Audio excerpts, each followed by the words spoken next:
All right, I think we can get going. Obviously, with the election, and as we get ready for the non-consecutive but second Trump administration, obviously there are a lot of, I think, regulatory and legal trends that we have been watching. We're going to dive into this little bit of a grab bag in terms of all the different things that we expect to change. Some of these issues that have bubbled up from the courts are things that we would be dealing with, that you all as employers would be dealing with, regardless of who won the election. But obviously, with the anticipated deregulatory push, the DOGE, the department, and a bunch of other things that are on the horizon, we thought this was a great time to give you all an idea of some things that we think you need to be mindful of and start thinking about now as you get ready to dive into 2025. So without further ado, just brief introductions. My name is Aaron Gelb, one of the firm's co-managing partners. I am based in Chicago. I started my career 30 years ago as a management side labor and employment lawyer, and I still practice in that area. As some or many of you may know, I'm also an OSHA defense lawyer. Spend a lot of my time doing that, but I have extensive experience. I've tried a number of jury trials to verdict in federal courts across the country involving a variety of employment issues, including race and sex discrimination, FMLA, Uniform Service Employment and Reemployment Rights Act, USERRA. So spend a lot of time counseling proactively and working with clients behind the scenes to prevent litigation, because being in the courtroom and waiting for a jury verdict is rarely, if ever, a good thing, even though we've won a number of those trials. So that's me. I'll let my colleagues introduce themselves, and then we'll go over the agenda and get started. Hi, everyone. My name is Andrea Chavez. I'm senior counsel in the Long Beach office. I specialize in OSHA work, particularly in workplace violence and heat illness, due to those new regulations that came out in the last year or so. I also do a lot of California employment law work. So similar to what Aaron mentioned, discrimination, retaliation, kind of wrongful termination, and things like that. I also do litigation, and I also do advice and counseling as well. I'm Scott Hecker. I'm a senior counsel in our DC office. This is actually, the last L&E presentation of the year. It's my first with the firm, as I'm pretty new, though I have almost 20 years experience both in private practice and actually at the Department of Labor, where I was a trial attorney and then a national office attorney in the Occupational Safety and Health Division, where OSHA was my client. And then I also did a couple details with the wage and hour division. So those are the areas I practice in primarily, with OSHA and wage and hour enforcement. I came to CMC from another firm, large international firm, where I did that kind of work along with sort of government contracting when it comes to the prevailing wage aspects of government contracting, and also government relations and policy with my background in government, to try and kind of strategize and forecast where policies may go, as we'll do during today's presentation. So that's me. Thanks, Aaron. Thanks, Andrea. I feel like sometimes it feels like we're forecasting the weather and we have no idea. Yeah. It's pretty unpredictable. But I think given the experience that the three of us have and that our colleagues have throughout the firm, we're going to bring to bear our experience. We've been through transitions before, and while there may be aspects of this transition that are unique or different, I think certainly there are aspects that will be very similar to what we've seen in the past. So I'm going to lead off and take a dive into the EEOC's newest and current strategic enforcement plan, which was started this year. So they run in 4-year cycles. This is the 2024 to 2028 strategic enforcement plan. It's an interesting one, and I'll talk about it in a minute. Then we're going to dig into Andrea is going to talk about the Pregnant Workers Fairness Act, as well as some interesting developments that we've been tracking with respect to religious accommodations and kind of a change to the framework that at least the Fifth Circuit is using to evaluate Title VII claims. And then Scott's going to talk about anticipated changes at DOL, the wage and hour division, as well as other wage and hour issues and child labor initiatives. So, like I said at the beginning, a little bit of a grab bag, but I think these are all important issues to track, to understand, and to prepare for in the coming year and years.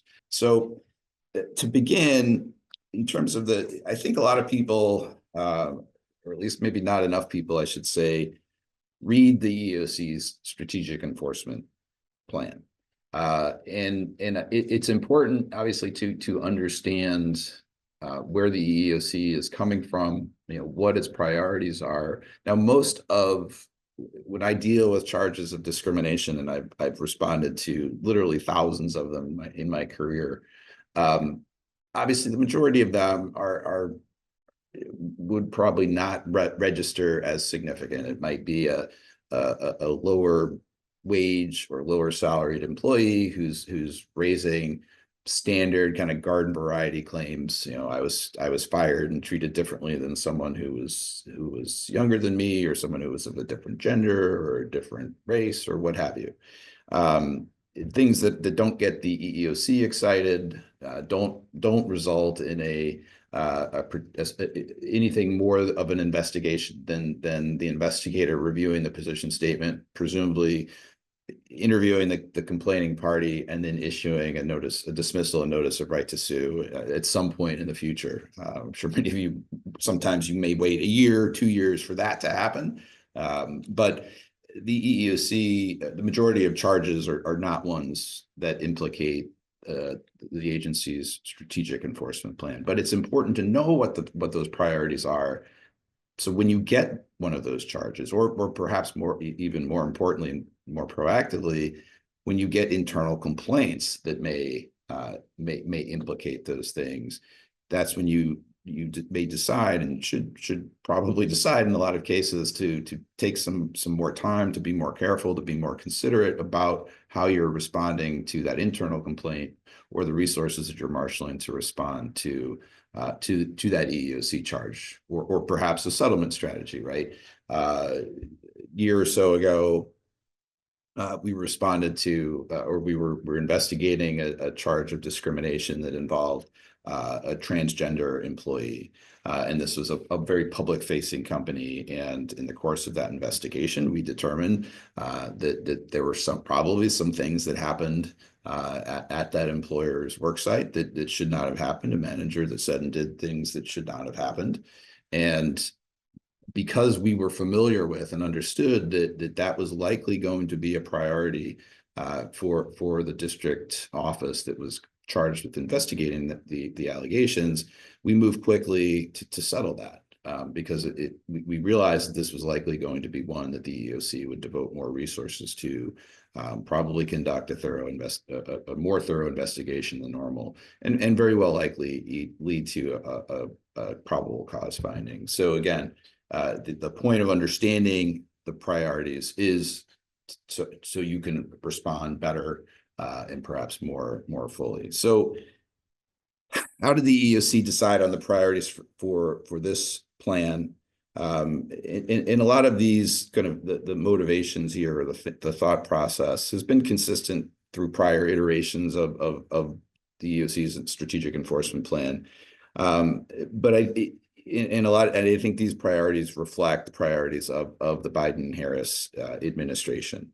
The first one, so issues that have a broad impact in terms of large numbers of individuals, industries, or employers, right? That is pretty consistent, I think, across administrations. Obviously, the EEOC is always going, whether it's a Republican or Democratic administration. In my experience, if there is a complaint that implicates a hostile work environment in a factory, where, say, hundreds of women are subjected to objectionable harassment by a senior leader, any EEOC under any strategic enforcement plan is going to sit up and take interest and devote significant resources to investigating that sort of allegation. Some of the other priorities, looking at issues where there are workers who may not be aware of their legal rights, or who are unable to exercise those rights. So we see a lot, and you're going to see in some of the subsequent slides, talk about vulnerable workers. That has been throughout the Biden-Harris administration, was a significant priority, and I think that is a part of communities and groups of people that may not understand what their rights are. What are the priorities? The first one, and again, this has also been consistent across multiple enforcement plans, are eliminating barriers in recruitment and hiring. So anytime you get a charge that deals with complaints about tests or requirements for a position, how applicants are sources, things that might weed people out before they even get a chance to be considered. Those are things that the EEOC is going to place a particular emphasis on. I talked just now about vulnerable workers and persons from underserved communities. Has continued to be a significant priority for the agency. Selected emerging and developing issues, so that those can be things that are political. It could be things that are cutting edge issues. So we talked about, I mentioned my case involved with allegations brought by the transgender employee. That tends to be, has certainly been a developing and expanding issue. Equal pay continues to be a priority for the agency. They're going to look very closely at policies and procedures that are likely or have the potential to lead to unequal or pay disparities. Preserving access to the legal system, so that gets to and addresses things like restrictive covenants, or policies or procedures that prevent people from bringing charges. We've seen certainly the EEOC and other agencies, the NLRB included, increased scrutiny of separation agreements and the terms in those agreements. And then again, a pretty consistent requirement or focus for the agency over the last, in this plan as well as prior plans, preventing and remedying systemic harassment, right? So again, that gets to this concept where the harassment is affecting larger groups, more than just one person. Not the personality conflicts, but the sort of harassment that is might be affecting a department or even an entire workplace. So back to the slide that I had missed. So again, how the agency decided on these priorities, looking at things that are going to have the biggest impact, affect the most people, addressing and protecting those who may not be aware of their rights, the developing areas of the law that I mentioned, and then particularly, I think also what would overlie all of this really would be issues that where they can best be addressed by government action. You think about policies or procedures at a large employer, or any employer, but particularly larger employers that are affecting multiple people, perhaps at multiple work sites, where in multiple states, that is going to get the EEOC's attention, right? Much more so than a single supervisor at a single location who may have harbor a bias or have done something that affected one person.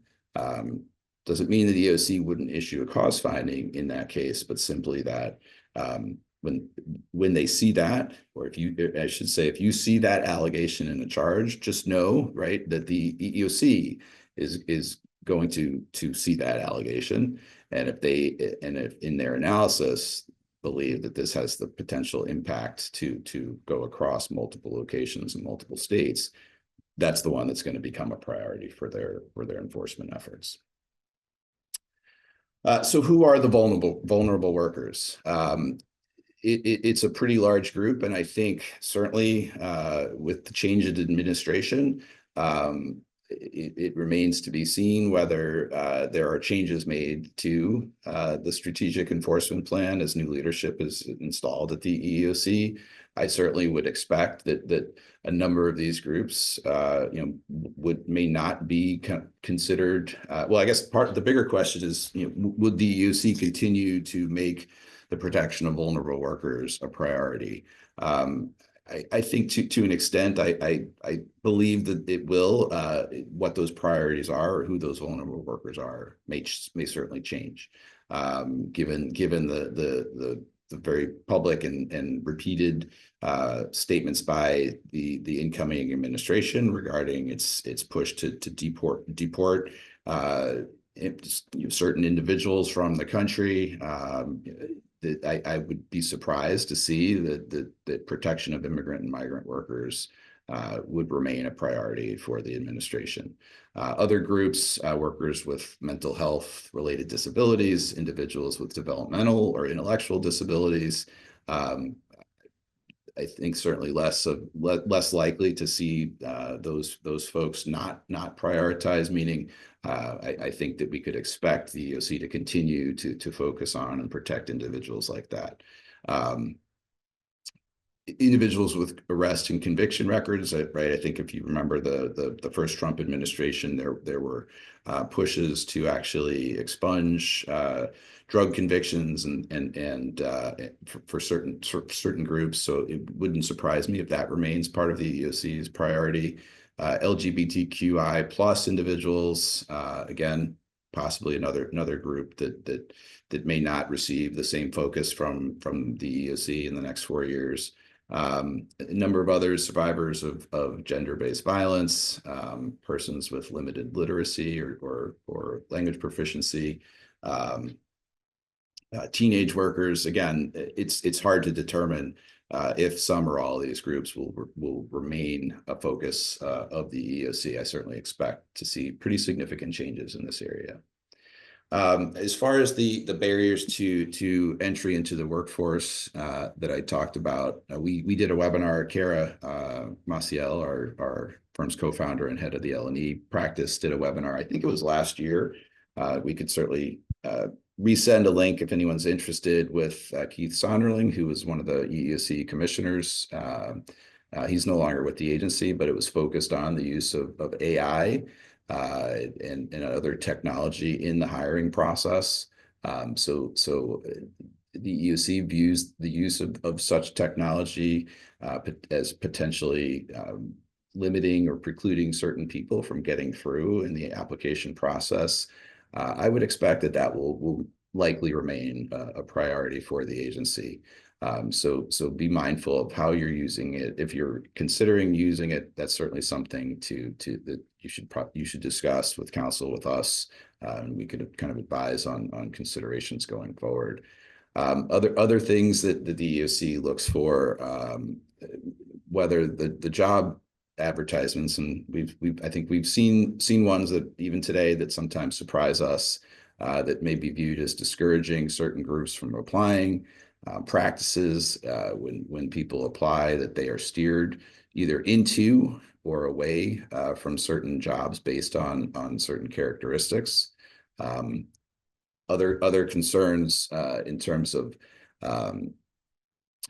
when we've seen here in Illinois, the state has passed legislation that has actually made the employment of temporary, or the use of temporary workers, more difficult. But if there are policies and practices that perhaps limit folks to temporary work rather than giving them opportunity to move into permanent positions, those are things that would be scrutinized as well. Similarly, the use of screening tools or requirements that may impact individuals, either disabled individuals or others that from securing employment.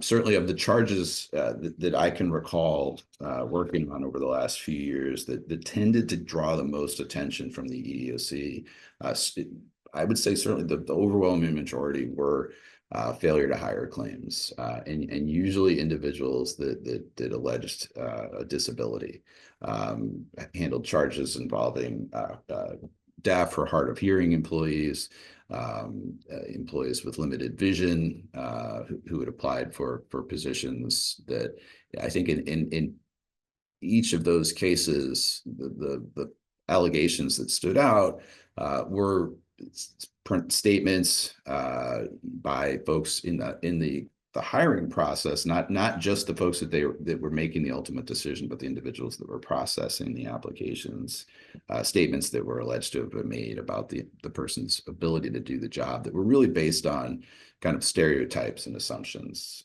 So one of the things I always recommend would be to consider refresher training, or training if you haven't done it, but certainly refresher training for for all folks that touch on and deal with applicants during the process. As I always like to say, I mean, even if 9 of the 10 people with a certain condition or limitation can't do the job, the 10th may be able to, and folks that are involved in the hiring process need to understand that they can't make assumptions, right? They can't base decisions on stereotypes, and so it's particularly important to train folks on what to say, what to do.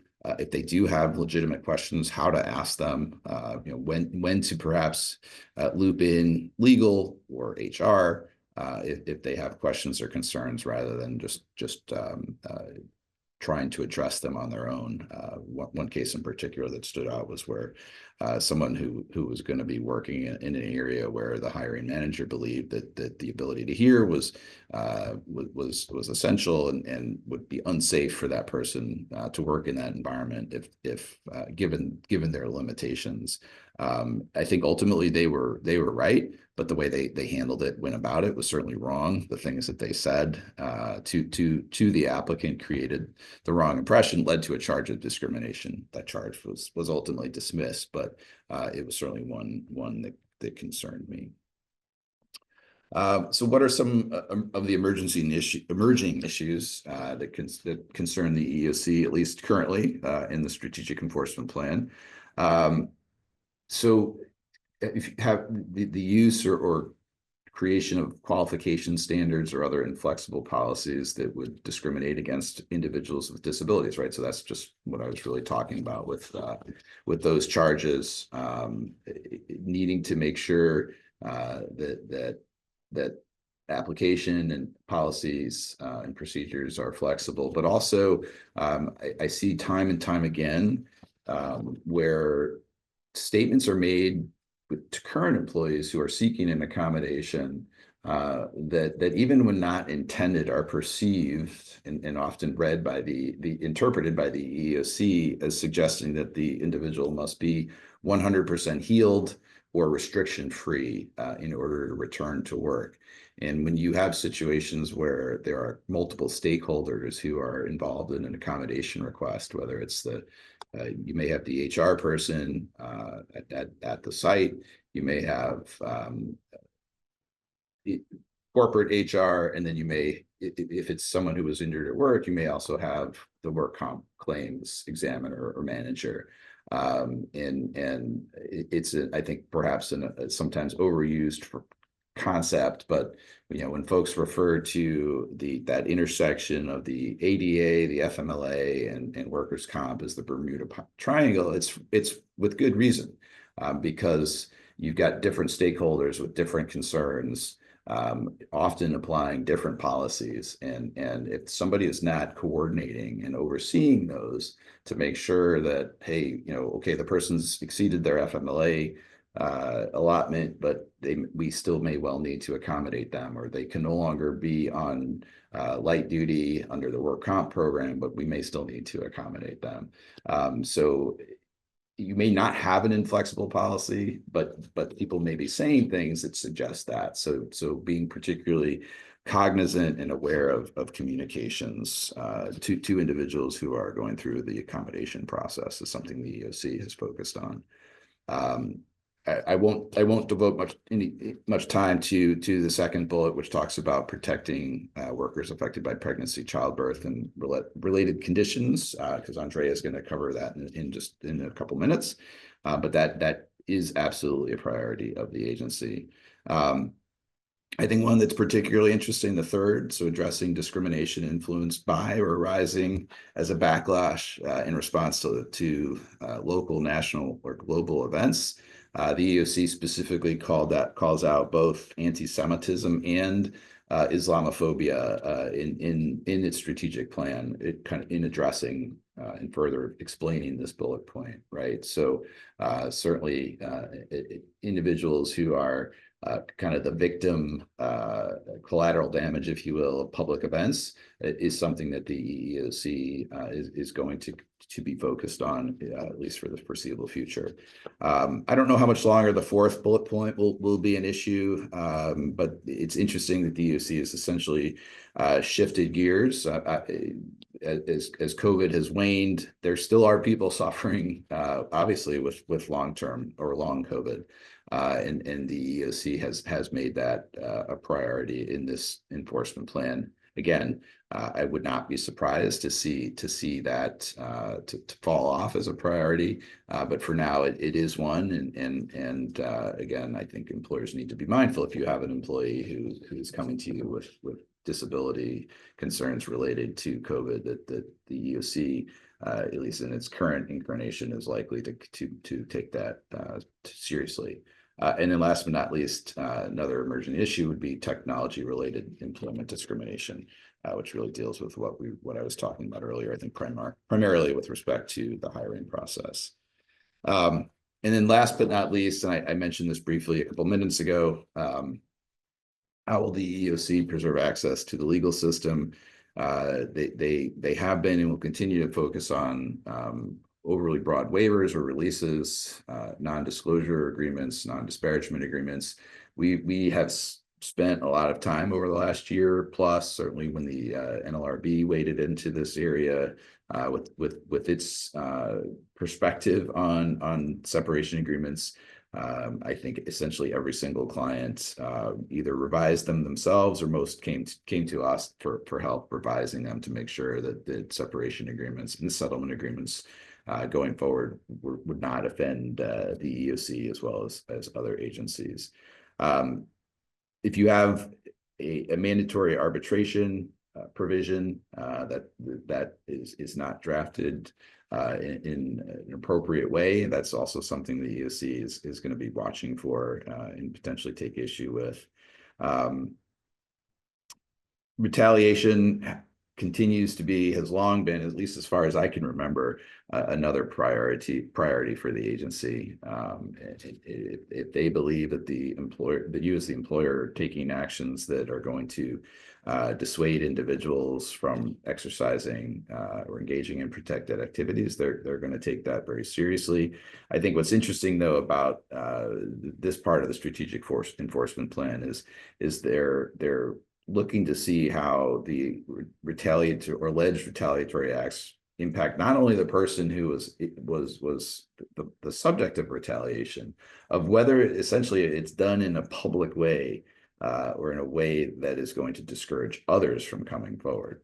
And I think that it's understandable why they would focus on that, but it's also a good reminder to be particularly cognizant when you're dealing with people who are current employees who have engaged in protected activities, of considering not only how the action that you're considering taking will affect them, but would it potentially have a chilling effect on others? Because if it does, that's the sort of thing that the EEOC may pay particular attention to. So with that, I will hand the baton to Andrea.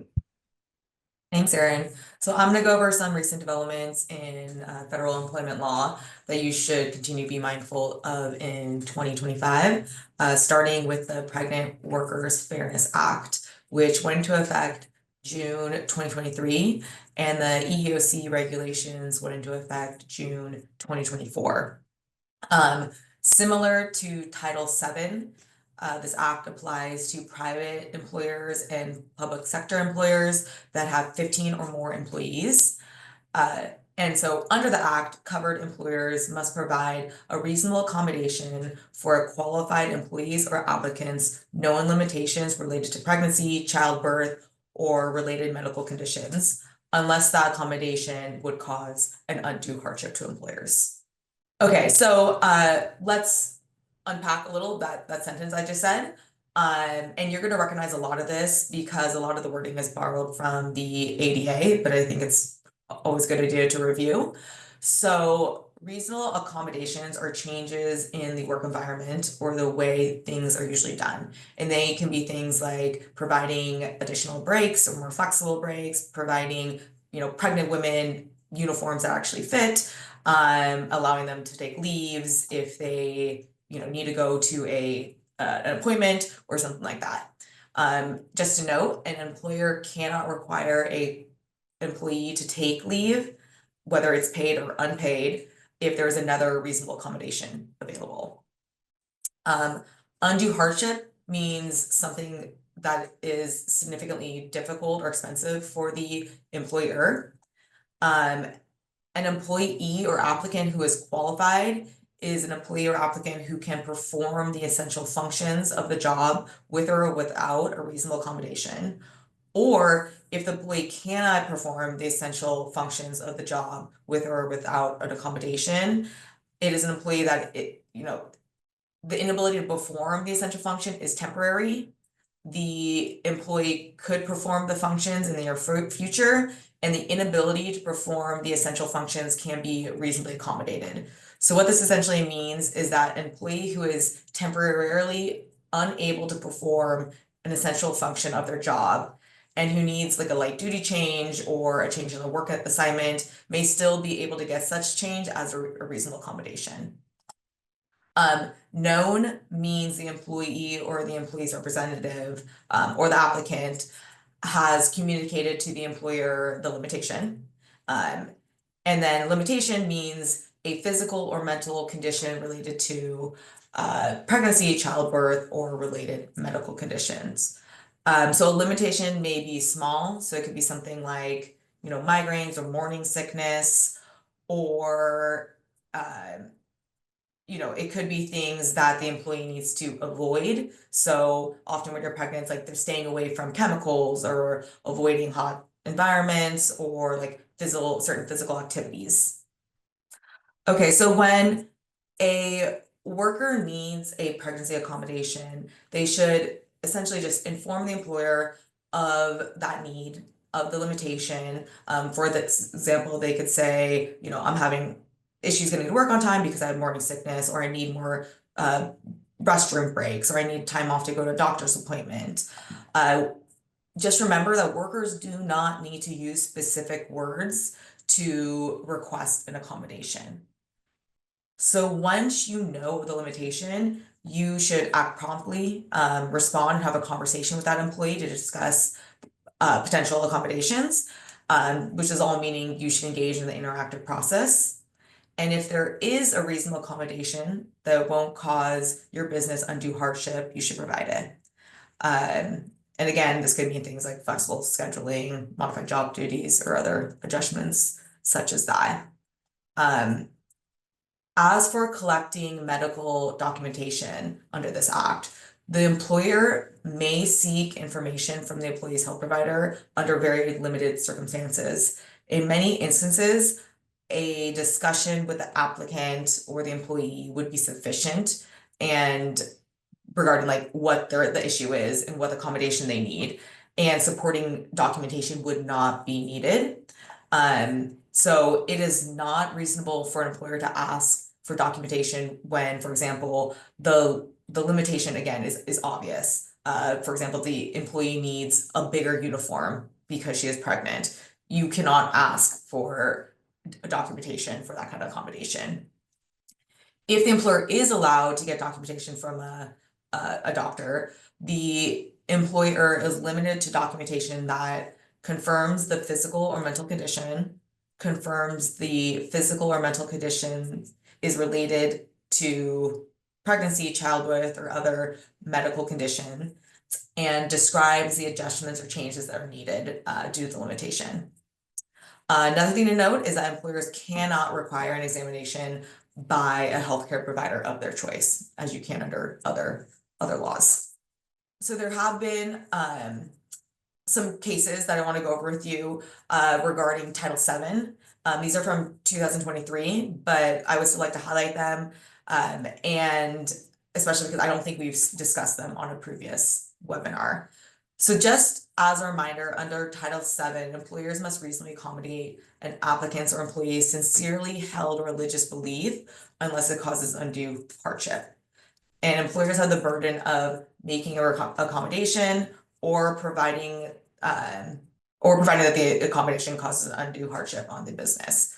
Okay, so for years, undue hardship meant that the reasonable accommodation imposed more than a de minimis or minimal cost on the employer. And if it did impose a de minimis or minimal cost, then they would not have to provide that accommodation. So the Supreme Court in Groff v. DeJoy changed this meaning. So in that case, Groff was a Christian who worked for USPS. For religious reasons, he said he could not work Sundays. And initially, nobody worked Sundays, so this wasn't an issue. And then the Postal Service started delivering packages on Sundays. And at first, they tried to accommodate Groff's request. But eventually they were like, no, we need you to work Sundays, and they even wrote him up for not working Sundays. And he eventually left and then filed a lawsuit. So the Supreme Court held that an employer to deny a religious accommodation for an employee as an undue hardship under Title VII. The employer must show that granting an accommodation would result in substantial increased costs for that particular business. So this is a lot more than what was previously required in the showing, which was just de minimis. Okay, so there's also new case law out of the Fifth Circuit. So the Fifth Circuit recently upended a longstanding precedent in its Hamilton v. Dallas court decision. So prior to this decision, the Fifth Court precedent required a plaintiff under Title VII to show they had been subjected to an ultimate employment decision to state a cognizable discrimination claim. So in the Hamilton case, what happened was that the Dallas County Sheriff's Department created a scheduling policy based on gender, to which only male officers were given full weekends off for work, and while female officers were not. And a sergeant of the sheriff department even admitted that the scheduling policy was based on gender. So the First Circuit found that the plaintiffs had a plausible claim of discrimination under Title VII based on these facts. And the court reasoned that to limit disparate treatment claims to those only involving quote unquote ultimate employment decision ignored the terms and conditions or privileges of employment language in the actual provisions, and that things like the days and hours of work are terms and conditions of one's employment. And while, they noted, while Title VII does not permit liability for de minimis workplace, trifles, the question is still open as to like the minimum level of harm needed to allege a claim under the terms and conditions and privileges of employment language in Title VII. So yeah, those are just some recent developments, and now I will pass to Scott to discuss some wage and hour developments. Thanks a lot, Andrea. First off, we wanted to just address the executive, administrative, and professional overtime exemption rule that the Biden administration had issued and was under legal contest. Last month, on November 15th, that rule was vacated in full by a judge in the Eastern District of Texas, Judge Sean D. Jordan. So those of you who are following this, you may recall there were two threshold increases that were set to take effect under the Biden overtime rule. And the first one was July 1st, 2024. So it did, in fact, go into effect. It raised the weekly salary threshold to $844 per week and annual to $43 888. There was a second set that was going to raise those numbers even higher that was set to go into effect on January 1 of 2025. That is not happening at this point. But there's a question, I think, about sort of how to approach if you did make changes for the initial thresholds in July, whether and how to address those, whether you're considering potentially rolling those back. There may be a number of issues with that, of course, primarily morale. And then also whether you were kind of down the line on preparing to ramp up, these rates in early 2025, how to proceed with that or not. And so those are things employers should really be considering here.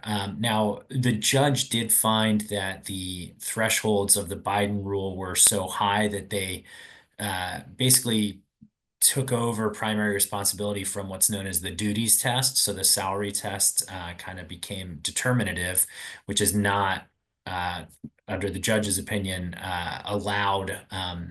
Really, the salary test is meant more as a gatekeeping function and a sort of screening function, as opposed to the duties test, which is viewed here at least more substantively. So it's possible that the thresholds could be increased, but less so going forward.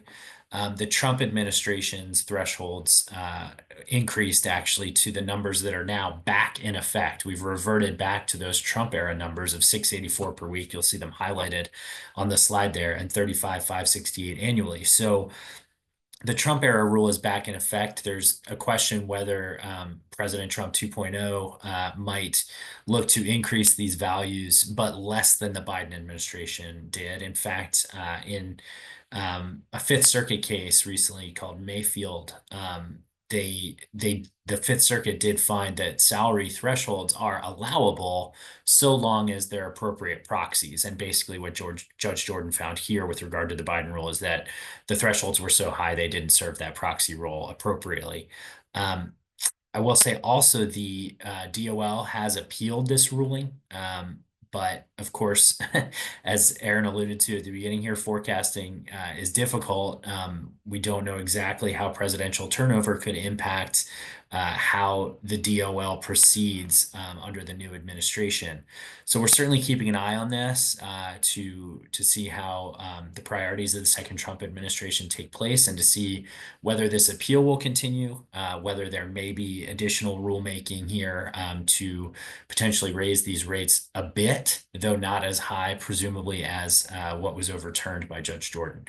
Getting into some of the other regulatory issues that we're seeing here. In general, the environment is kind of anti-administrative state, and so we can expect some reduced administrative power in the Trump administration. We saw it the first time around. There was, sort of less rulemaking other than kind of deregulating, as we have in that second header there.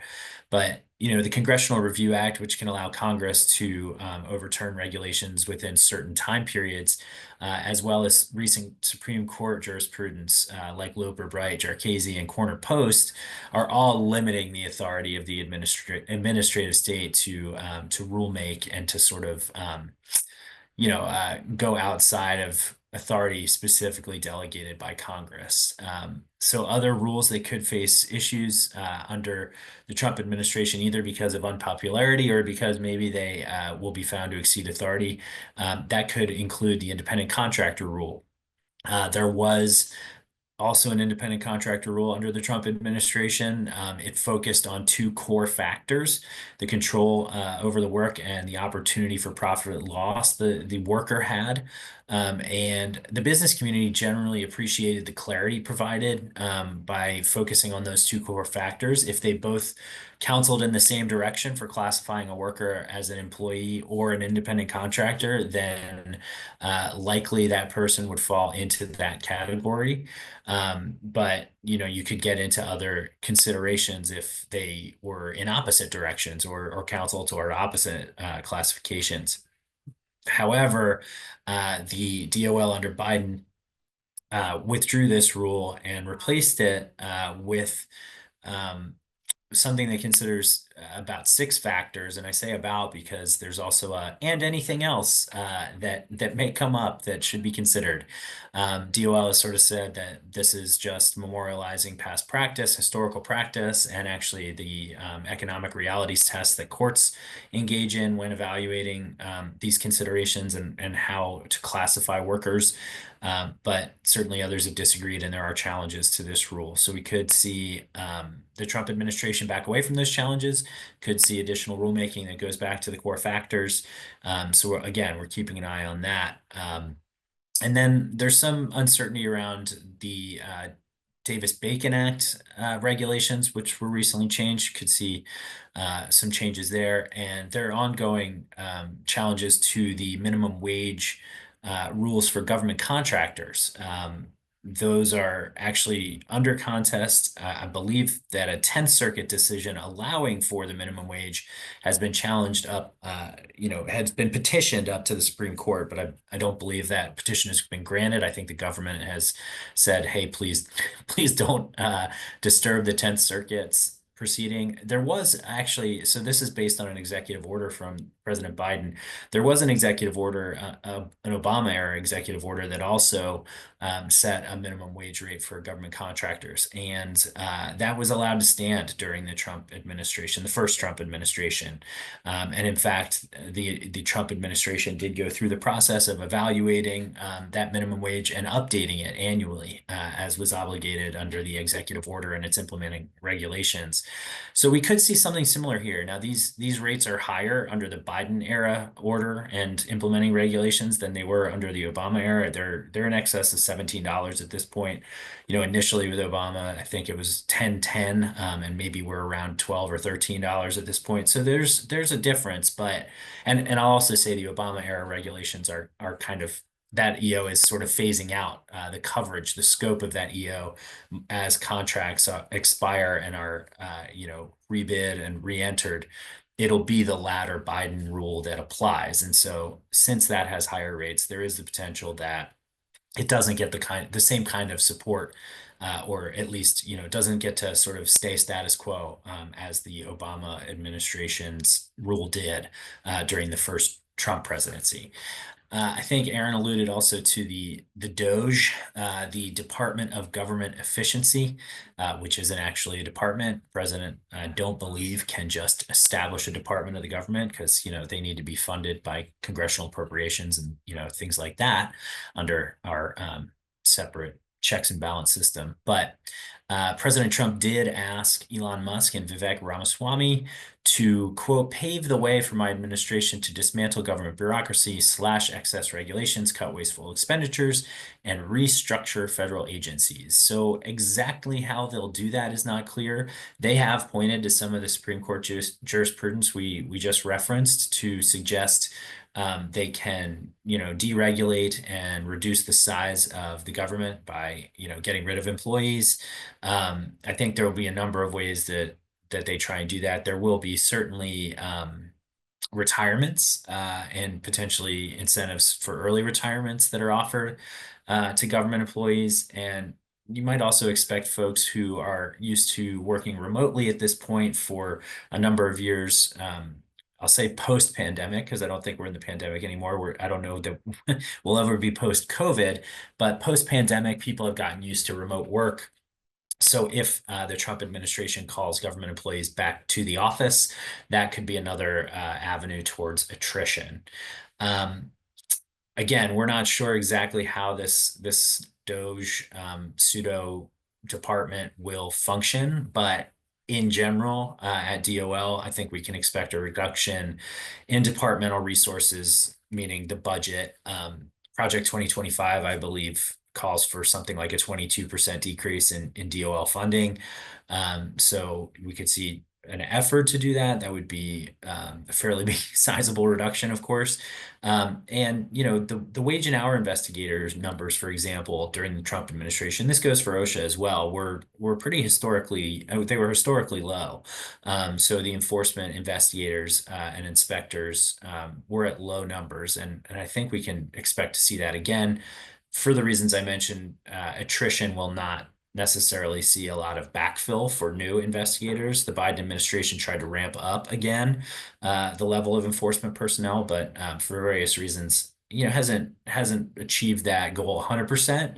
And I think nonetheless we'll see that kind of decrease. Another point to pay attention to when it comes to DOL is Trump has tapped Representative Lori Chavez-DeRemer, who's a Republican House representative from Oregon, to serve as Secretary of Labor. That's his nominee at this point. She actually lost a tight race in her reelection bid, but is widely considered as one of, if not the most pro-union Republican in Congress. So labor leaders like Teamsters President Sean O'Brien supported her nomination. But on the flip side, her support for policies or acts like the union-backed PRO Act, which was very, very pro-labor, among some of her other pro-union positions, has already led business interests to express concerns about her nomination. So I don't think we can say her nomination, her confirmation is a foregone conclusion. So we'll have to, pay attention to that. If she does clear that hurdle, it's not sure, we don't know how much autonomy she'll have to pursue pro-labor policies under President Trump. He, at the end of the day, is the president and directs his secretaries, departmental secretaries, to execute his priorities. But we did see candidate Trump court union votes, including, Sean O'Brien making a splashy appearance at the Republican National Convention.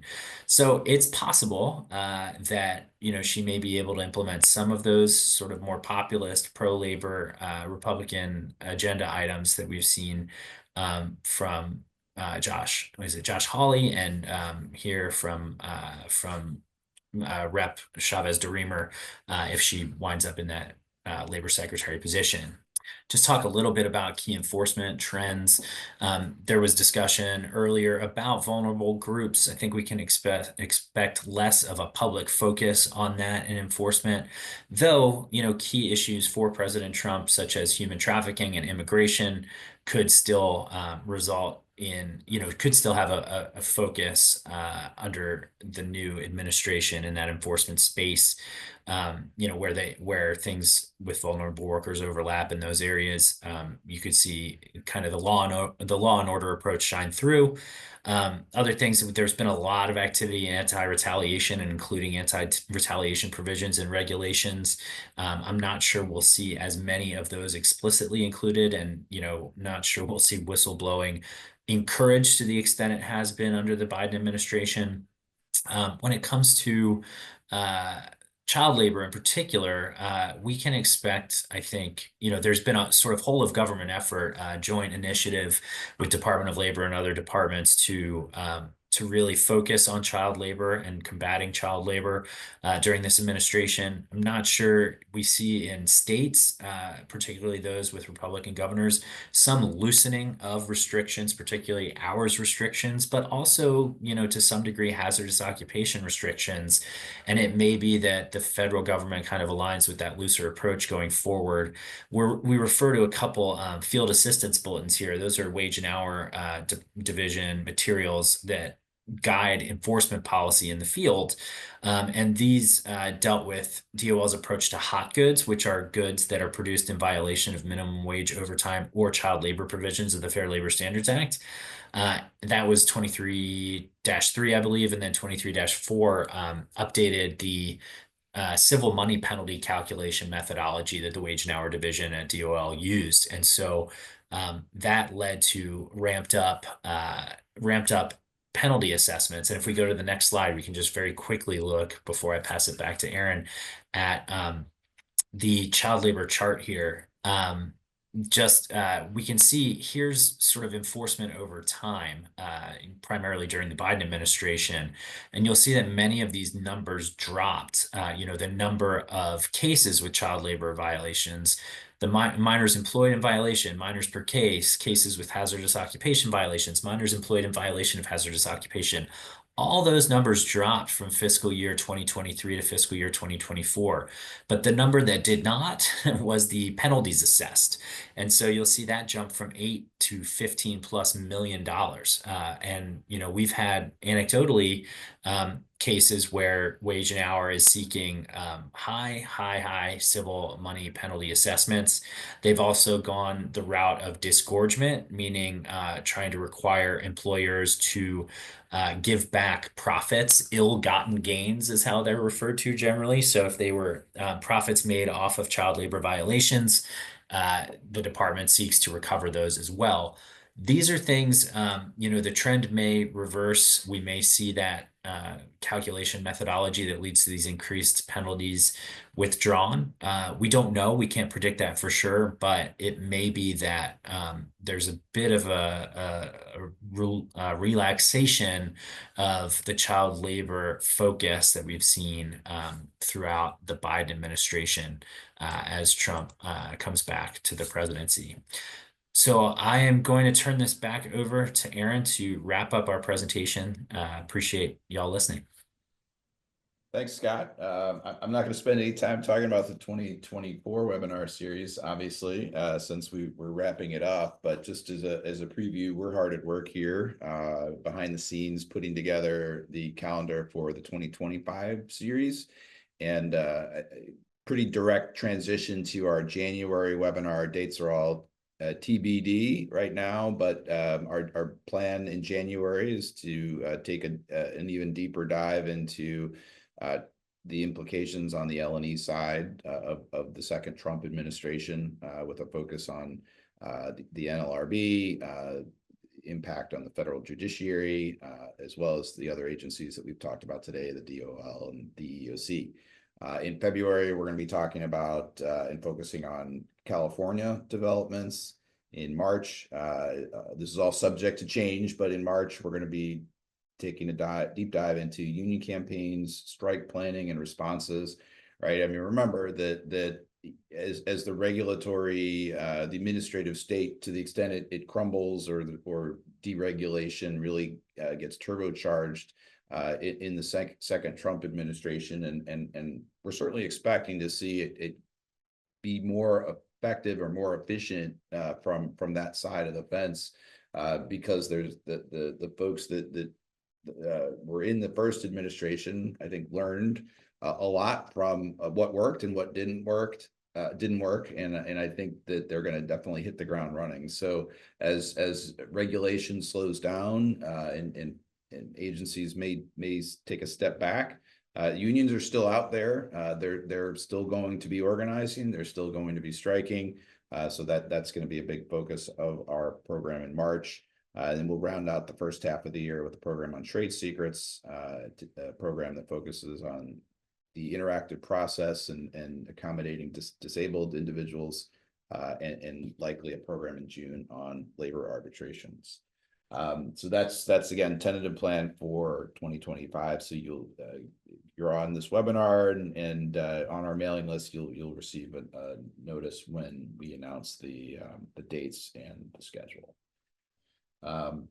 Just some quick commercial for some of our other offerings in terms of workplace violence solutions for California, for the requirements out there. Keep in mind that other states are following suit, including New York. We also offer master classes for injury and illness record keeping as part of the OSH Act, as well as a master class on preparing for and managing OSHA inspections, and also offer training. If to the extent that you have a need for any training, harassment training in California, please reach out, and Andrea or one of her colleagues can get back to you on that. Check out also, we have a host of different blogs, including the Employer Defense Report, the OSHA Defense Report, Cal OSHA Defense Report, and MSHA, which is mine safety, if any of those tickle your fancy. Always like to chat about or crow about, I should say, our chambers rankings. Happy to share more information. You could click on our website to learn more about that. So I will close with, and I know I previewed that we're going to be talking about the ADA in hopefully in May. But Andrea talked a good bit about accommodating religious practices and observances. I spend a lot of my time talking about accommodating ADA issues. And one of the things that I would encourage, I'll end with, if you don't have a reasonable accommodation policy in your handbook, you need one. You should have one. We can help you draft one. But it really it doesn't end with having a policy. You should ideally have an SOP that spells out how you handle accommodation requests. That your HR team or operations folks can use kind of as a manual, and it should address, you know, how additional information is requested, preferred timelines on getting back to people, basically kind of taking the guesswork out of the process. You should have a reasonable accommodation request form that's given to employees, and you should make sure that your policy and your SOP and your form are all aligned, because in my experience, the biggest problem or the most frequent mistakes in handling accommodation requests is that the ball gets dropped somewhere by someone, not intentionally, not because the organization doesn't want to accommodate disabled employees, but simply because there's either miscommunication, misunderstanding, lack of information. And this is one area, and this is a consistent theme that I think that I see, but one area in particular where a full and robust effort to engage in discussions with the employee seeking the accommodation and documenting that can serve you incredibly well if you're ever called to account through a charge or a lawsuit. And it's one area in particular we've designed and developed rather comprehensive and detailed accommodation processing SOPs, and would be happy to work on that if anyone needs assistance. So reach out to any of us and we can help with that. So with that, we'll sign off and wish everybody happy holidays, healthy and safe new year, and hope that you'll join us again for the entirety of our 2025 L&E webinar series. Thank you.